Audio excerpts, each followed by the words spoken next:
What's poppin', homies? It's your favorite homegirl, Gossip Girl, and today I'm going to end this Sunday with some more news that happened in Brooklyn in the Gowanus projects, okay? Well, houses, okay? We're going to say Gowanus houses. A 4-year-old boy died inside a Brooklyn apartment Sunday morning as his mother frantically flagged down cops saying his stepfather was beating up the tot, okay? He was only 4 years old, and the stepfather was beating him. The frantic mother and neighbors alerted cops patrolling the Gowanus houses on Baltic Street near Hoyt Street in Gowanus. The boy was being assaulted at about 5:30 a.m. I'm going to have to call my aunt and ask her if she heard about this because she lives in the area. So I'm definitely going to give her a call after I get off here with you guys. Okay, so before entering the unit, cops visited a neighbor's apartment where the victim's 6-year-old boy brother had fled. Now, the brother told police that their stepfather was attacking his defenseless younger sibling. Cops found the 27-year-old stepfather inside the unit along with the dead boy. So that man beat that boy to death. 4 years old. What could he have done for him to get that type of treatment? I heard a lot of screaming, said the neighbor in the building, who gave her name just as Hinda. He can't breathe. He can't breathe. That's what I heard. I was sleeping, and I was so scared to go out and see what was going on. A woman was screaming. A man was screaming, she added. There was a lot of people. The stepfather was taken into custody and was being questioned at PSA 1, a police precinct for a public housing in the area. No charges were immediately filed. Police also received a 911 call from a man, presumably the stepfather, trying to commit suicide inside the family's apartment, but the police found him unhurt. The city medical examiner will conduct an autopsy to determine the boy's official cause of death. This case, when I heard about this, it immediately took me back to Nitz Mary Brown. And what was going on? I'm pretty sure there was something going on between this boy's stepfather and the mother leading up to this. What I mean by that is, how long has he been abusive to her children or even to her? Okay? Because I just don't think this is something out of the blue.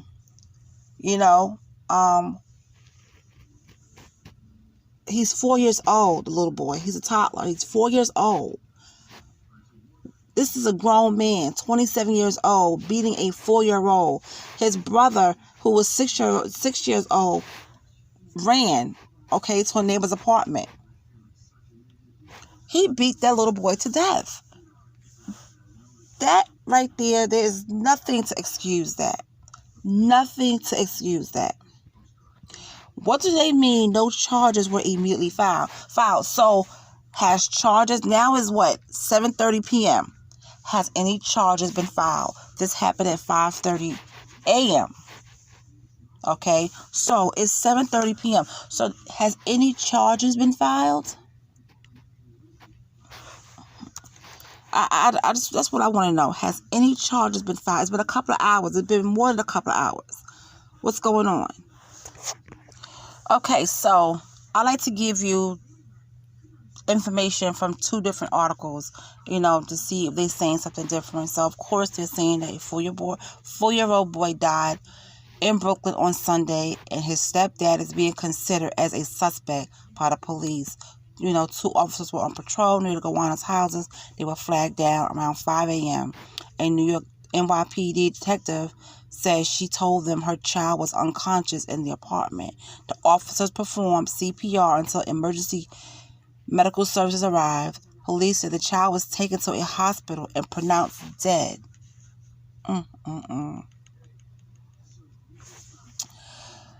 The 6-year-old's brother, who was taken to the hospital for observation, told neighbors that he and his younger brother were attacked by their stepdad. That right there is enough to lock this man up. He's not only a suspect. He's a suspect, but he did this. He did this. They should still have this man in custody. While this happening, a 911 call came in from a 27-year-old man trying to harm himself. If he didn't do this, why is he calling 911 to try to commit suicide? But when they found him, he wasn't, he was unhurt. The man who's the stepfather of the boys was taken to the hospital for a psychiatric evaluation. The children's mother was unharmed. See, this is the kind of stuff, and he needs to stay there, and he needs to be locked up because he murdered a 4-year-old child. And this is kind of stuff that pisses me off. And it also brings me to the fact that, remember, oh my God, when did this happen? Let me get my dates right. In 2006, Nitz Mary Brown. It was all over the news. It was everywhere. I was living in Queens around this time when this happened. But every time I think about this little girl's case, it just really bothers me. Nitz Mary Brown and her birthday was a day after mine. She was born July 18th. My birthday is July 17th. Nitz Mary Brown was a 7-year-old girl. She was abused. And she was a murder victim from Bedford-Stuyvesant section of Brooklyn. Her death had impacted the city's ACS services and prompted reforms in the system. Now, I knew a few people who worked for ACS, and they said, I know a friend of mine, she said that and also my aunt, we was talking about this, and she knew some people who were, I think she said, was going to get handed the case of Nitz Mary Brown, and one of them turned it down because they knew what was going to happen with that. And I had a friend who worked, where that case was brought to, and she said nobody wanted to touch that case because, it was being reported by the principal and how she was coming to school and what was happening to her and all this kind of stuff. And ACS dropped the ball somewhere. Okay? They dropped the ball somewhere. And she also said she wanted no parts of that case. She said that because it will come down on the person who has the case. And it's crazy. It was really crazy. I'm going to bring you up to speed on Nitz Mary Brown for those who don't remember. Okay? Nitz Mary Brown had endured torture and was later learned to have been bound, molested, and beaten and killed by her stepfather, Cesar Rodriguez, in a state of rage that began over a cup of yogurt and a broken printer that he claimed was her fault. Her stepfather, quoted in an article published in U.S. Today, called her a troublemaker. On the night of January 10th, 2006, Rodriguez beat Nitz Mary Brown to death with both fists and his thick leather belt. Her mother ignored Rodriguez as he slammed Brown's head into a tub and doused her with cold water. Both Santiago and Rodriguez were charged with second-degree murder and child endangerment. Now, how can you as a mother, with the Nitz Mary Brown case, how can you as a mother stand by and let somebody abuse your child? I would never understand that.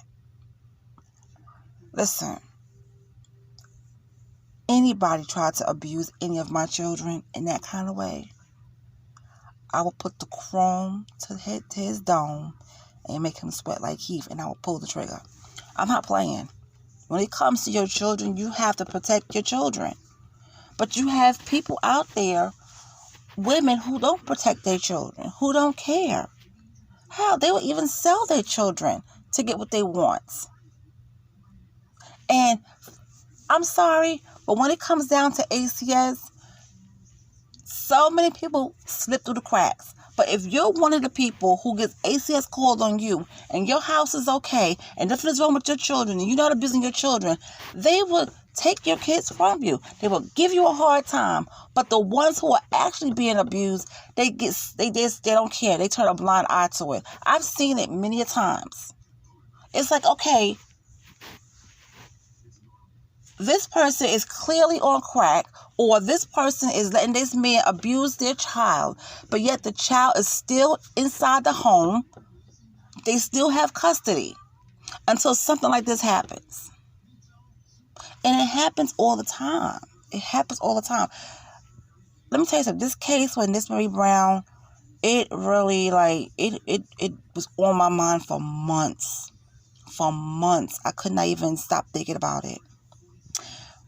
Rodriguez was convicted on verdict of first-degree manslaughter and other charges and was sentenced to 29 years in prison. Rodriguez and Santiago each accused the other of inflicting the final fatal blow. Traces of Brown's DNA was found on Rodriguez's belt. The indictment also alleged that Rodriguez abused the little girl for months and smashed her head against the tub.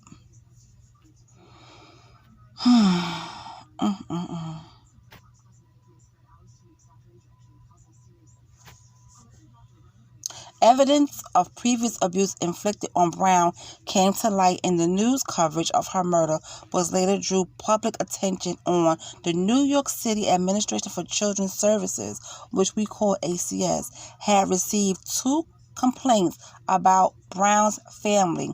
The first, made in 2004, remained unsubstantiated. The second complaint was made on December 1st of 2005 when Miss Mary Brown, showed up to school with a black eye. Another story in January of 2006 brought more details of ACS involvement.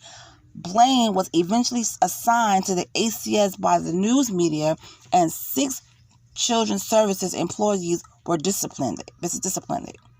There were also stories that the investigators were swamped with cases, and the Bloomberg administration noted that the ACS was responding by hiring 525 more workers. I'm sorry, but if you was getting these complaints, this should have been on top. Okay? This should have been on top. When it comes to kids, you have to protect children at all costs. You work for ACS Children's Services. You are here to service the children. You are here to make sure the children are okay. Make sure that they're not getting mistreated. Make sure to get them out of harm's way. So when these complaints started coming in, I feel they should have been on top of it more. But yeah, it just really bothers me. And now this happened in Gawana's houses with this little boy, 4 years old. You know what I'm saying? And I'm so glad the 6-year-old got away. I really am. I'm glad he got away. And you know what? Whatever the mother was going through with this guy, I'm kind of glad he's out of the home, because we don't know if he was abusing her too. Okay? We don't know if he was abusing her. But I'll be looking into this. I'll keep my eye on this story. But it just, it just really bothered me that when I was talking to you guys about it, Miss Mary Brown just really, and there's other cases out there, a lot of other cases out there where there's the parents and the step-parents, they abuse the kids. If you don't want them, just give them to somebody else that would care for them. That's how I feel about it. But, it's a sad situation. When it comes to children, I hate to really talk about this when it comes to kids, but it's happening. It's happening, and I just could not even let this go past without talking about it. Because, we probably know somebody whose child is getting abused, Sometimes we don't know what's happening, but there's a lot of children out there getting abused. Okay? Not only by their stepfathers, but their stepmothers or their real parents are abusing them. There's a lot of kids out there getting abused. And I just feel like if you're going to abuse children, just Give them to somebody that will love and care for them. There's so many people out here in this world who can't have kids, who would take the children and love them and care for them as if they are their own. Don't abuse them. I just don't know how they have the conscience to do that. I really don't. I don't know how they sleep at night. I don't know how they go out living throughout the rest of their years, knowing what they have done. I just don't know. But this man, they took him to the hospital for treatment, for psychiatric treatment and stuff like that. He needs to be under the jail. He needs to be locked up. He murdered a 4-year-old boy. He murdered a child. So I hope that he gets handled accordingly. I really do. Well, anyways, you guys, I done talked you guys ear off, and I updated you with stuff that I was reading today. And thank you for supporting my channel, and thank you for listening. And I will talk to you guys tomorrow.